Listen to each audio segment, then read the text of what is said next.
അച്ഛൻ ഇന്നും ഓർക്കുന്നു. കഴിഞ്ഞ 7-8 വർഷമായി. ഞാൻ ഇന്നലെ നിങ്ങളോട് ഓർമ്മിപ്പിച്ചില്ലേ, അച്ഛൻ്റെ മൂത്ത കുഞ്ഞ് 12 വർഷം മുമ്പ് കർത്താവിൻ്റെ സന്നിധിയിലേക്ക് താമസം മാറ്റി. അന്ന് മുതൽ ഇന്ന് വരെ എല്ലാ വർഷവും സെപ്റ്റംബർ മാസത്തിൽ ഇവൻ്റെ ഓർമ്മയോടനുബന്ധിച്ച് വരുന്ന ഒരു ഞായറാഴ്ച ഞങ്ങൾ താമസിക്കുന്നിടത്ത് വെച്ച് വലിയൊരു മീറ്റിംഗ് നടത്തും. 1000-ഓളം പേര് കേരളത്തിൻ്റെ പല ഭാഗത്തു നിന്ന് അന്ന് അവിടെ വരും. എന്നെ സുവിശേഷ വേലയിൽ സ്നേഹിക്കുന്നവരാണ് ഈ വരുന്നത് മുഴുവനും. ഞാൻ ഓർക്കുന്നു, കഴിഞ്ഞ 7 വർഷമായി മുടങ്ങാതെ ഈ മീറ്റിങ്ങിന് വരുന്ന ഒരു കുടുംബം. പർവ്വത്തിനടുത്ത് മണിയിടിൽ നിന്ന് ഓട്ടോറിക്ഷ ഓടിച്ച് ജീവിക്കുന്ന തമ്പിച്ചേട്ടൻ, അദ്ദേഹത്തിൻ്റെ കുടുംബവുമൊത്ത് ഓട്ടോറിക്ഷയിൽ ഇങ്ങ് വരും. അവരുടെ ജീവിതാനുഭവം മറക്കാൻ പറ്റില്ല. 7-8 വർഷങ്ങൾക്ക് മുമ്പ് ഒരു ദിവസം ആ മനുഷ്യൻ എന്നെ വിളിച്ചത് ലേഷോർ ഹോസ്പിറ്റലിൽ നിന്ന്. എന്നെ വിളിച്ച് വലിയ ഒച്ചത്തിൽ നിലവിളിച്ചു, അച്ഛാ, എനിക്ക് 2 പെൺപിള്ളേരാ, ഞാനൊരു ഓട്ടോറിക്ഷ ഓടിച്ച് ജീവിക്കുന്ന പാവം മനുഷ്യനാ. അച്ഛാ, എൻ്റെ ഇളയ മോള് ചിന്നു, അവൾക്ക് സുഖമില്ല, ലേക്ക് ഷോറിലാണ്, അവൾക്ക് ബ്ലഡ് ക്യാൻസറാണ്. ഇന്നലെ വൈകുന്നേരം കുഞ്ഞ് അബോധാവസ്ഥയിലായി. ഡോക്ടർ വന്നിട്ട് പറഞ്ഞു അവൾ കോമയിലേക്ക് പോയി, ഇനി തിരിച്ചു വരില്ല, നിങ്ങൾ പ്രാർത്ഥിക്കുക. അച്ഛാ, അന്നേരം മുട്ടുകുത്തിയതാ ഞാനും എൻ്റെ ഭാര്യയും ഈ കട്ടിലിൻ്റെ 2 വശത്തും. ഞങ്ങളുടെ 2 പേരുടെയും കൈ ഞങ്ങളുടെ കുഞ്ഞിൻ്റെ നെഞ്ചത്തിരിക്കുക. അവൾക്ക് 10-11 വയസ്സേ ഉള്ളൂ, അല്ലെങ്കിൽ 9 വയസ്സ്. അച്ഛാ, ഞങ്ങൾ ഈ കൈ പിൻവലിച്ചിട്ടില്ല, എഴുന്നേറ്റിട്ടില്ല. ഇവിടെ ഇരുന്ന് അറിയാവുന്ന മുഴുവൻ ആളുകളെയും ഞങ്ങൾ വിളിക്കുകയാണ്, ഞങ്ങളുടെ മോളൊന്ന് കണ്ണു തുറന്ന് കാണാൻ. അച്ഛൻ പ്രാർത്ഥിക്കണം. ദൈവമക്കളെ, ഞാൻ വല്ലാതെ അസ്വസ്ഥനായി. ഞാൻ ആ ഫോൺ എൻ്റെ കയ്യിൽ പിടിച്ച് ഒരു നിമിഷം ചഞ്ചലപ്പെട്ടിട്ട് ദൈവത്തിൽ ഞാൻ സ്ഥിരത പ്രാപിച്ചിട്ട് അവരോട് ചോദിച്ചു, സഹോദര, ആ ഫോണൊന്ന് സ്പീക്കർ ഫോണിലേക്ക് ഇടാമോ? ഇട്ടു. ആ മോളുടെ കാതോട് ചേർത്ത് വെച്ചു. ചിന്നുവിൻ്റെ പേര് പറഞ്ഞ് 5-10 മിനിറ്റ് നേരം ഞാൻ പ്രാർത്ഥിച്ച് കാണണം. പ്രാർത്ഥന യേശുവിൻ്റെ നാമത്തിൽ തന്നെ എന്ന് കൺക്ലൂഡ് ചെയ്തപ്പോൾ അങ്ങേ തലയ്ക്കൽ നിന്ന് ആമേൻ പറഞ്ഞത് 3 പേരാണ്. ചിന്നുമോളും പറഞ്ഞു ആമേൻ എന്ന്. പിറ്റേ ദിവസം അവൾ കണ്ണു തുറന്നു. അത്ഭുതകരമായി അവൾ എഴുന്നേറ്റ് വന്നു. ഇന്ന് അവൾ പൂർണ്ണമായിട്ട് സൗഖ്യപ്പെട്ടു. സ്തോത്രം. അവൾ ഈ കഴിഞ്ഞ 7 വർഷവും അച്ഛൻ്റെ വീട്ടിലെ മീറ്റിങ്ങിന് വരുമ്പോൾ ഒരു കിഴി കെട്ടിക്കൊണ്ടുവരും. അവളത് കൊണ്ടുവന്നിട്ട് എൻ്റെ കയ്യിൽ തരും. ഭയങ്കര ഖനമുള്ളൊരു കിഴി. ആദ്യത്തെ വർഷം അത് കൊണ്ടു തന്നിട്ട് അവൾ പോയി. അവൾ പറഞ്ഞു, അച്ഛാ, ഇത് ഏതെങ്കിലും പാവപ്പെട്ട കുഞ്ഞിൻ്റെ ചികിത്സയ്ക്കോ വിദ്യാഭ്യാസത്തിനോ ചെലവാക്കണം. എനിക്ക് ഈ കഴിഞ്ഞ 1 വർഷം കിട്ടിയ മുഴുവൻ പോക്കറ്റ് മണിയും ഇതിനകത്തുണ്ട്. ആ പെൺകുഞ്ഞ് പോയി കഴിഞ്ഞ് രാത്രി ഞാനത് തുറന്നു വെച്ചെണ്ണിയപ്പോൾ ഏകദേശം 4000 ചില്ലുവാൻ രൂപയുണ്ടായിരുന്നു.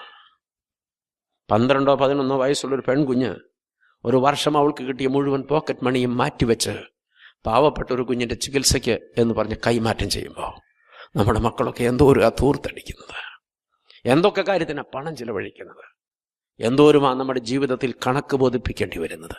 ഹല്ലേലൂയ.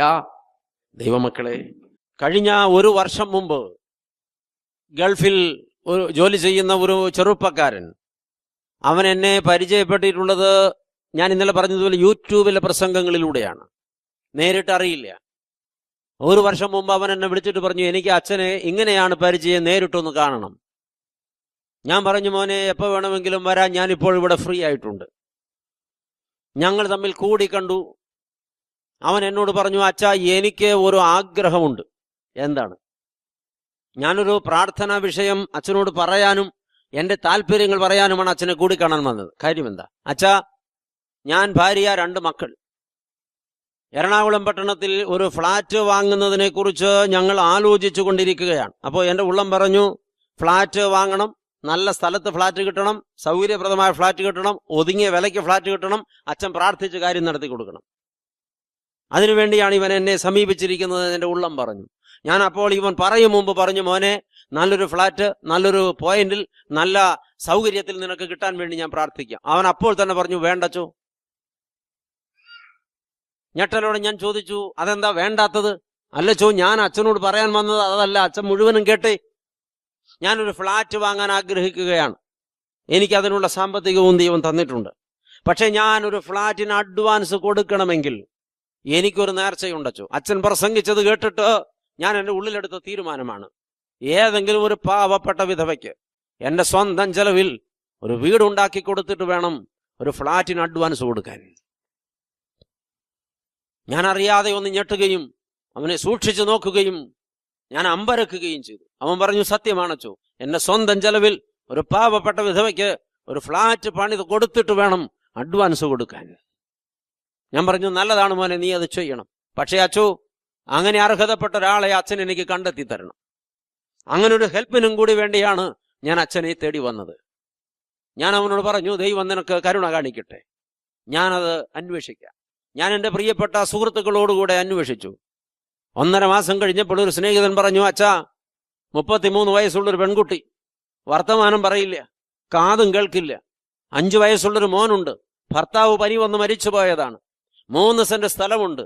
തൊഴുത്തിൽ കന്നുകാലി ഒരു പശുവിനെ പോറ്റി അതിന്റെ പാല് കറന്ന് വിറ്റാണ് അവൾ ആ കുഞ്ഞിനെ പോറ്റുന്നത്. താമസിക്കുന്നത് ആ തൊഴുത്തിൽ തന്നെയാണ്. തൊഴുത്തിന്റെ ഒരു വശത്ത് പശു, മറുവശത്ത് അവളും കുഞ്ഞും.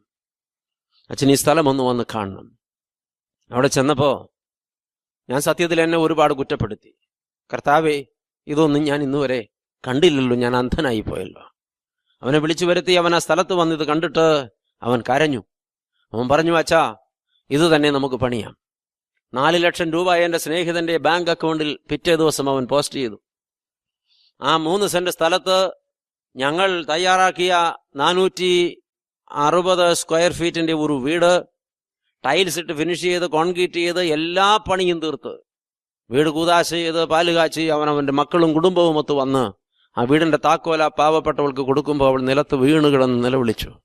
അവൾ പറഞ്ഞു, ഒരിക്കലും മറക്കൂല, ദൈവം നിന്നെ അനുഗ്രഹിക്കും. പിറ്റേ ദിവസം അവൻ ഫ്ലാറ്റിന് അഡ്വാൻസ് കൊടുത്തിട്ട് എന്നെ വിളിച്ചിട്ട് പറഞ്ഞു, അച്ഛാ, ഇന്ന് ഞാൻ അനുഭവിക്കുന്ന ആനന്ദത്തിന് അളവില്ല. എൻ്റെ മക്കൾ ഇപ്പോൾ വീട്ടിൽ സംസാരിക്കുന്നത് മുഴുവനും കരുണ ചെയ്യുന്നതിൻ്റെ പുണ്യത്തെക്കുറിച്ചാണ്. ഞാനൊരു ക്രിസ്ത്യാനിയാണെന്ന് ഇപ്പോഴെനിക്ക് ബോധ്യപ്പെട്ടു. പക്ഷേ എനിക്ക് ഇപ്പോൾ വേറൊരു നിയോഗം കൂടെ എൻ്റെ ഉള്ളിലുണ്ട്. ഞാൻ ഈ അഡ്വാൻസ് കൊടുത്ത ഫ്ലാറ്റിന് പാല് കാച്ചി അതിനകത്ത് ഞാൻ കയറി കിടക്കണമെങ്കിൽ ഒരു പാവപ്പെട്ട വിധവയ്ക്ക് കൂടെ വീട് പണിയണം.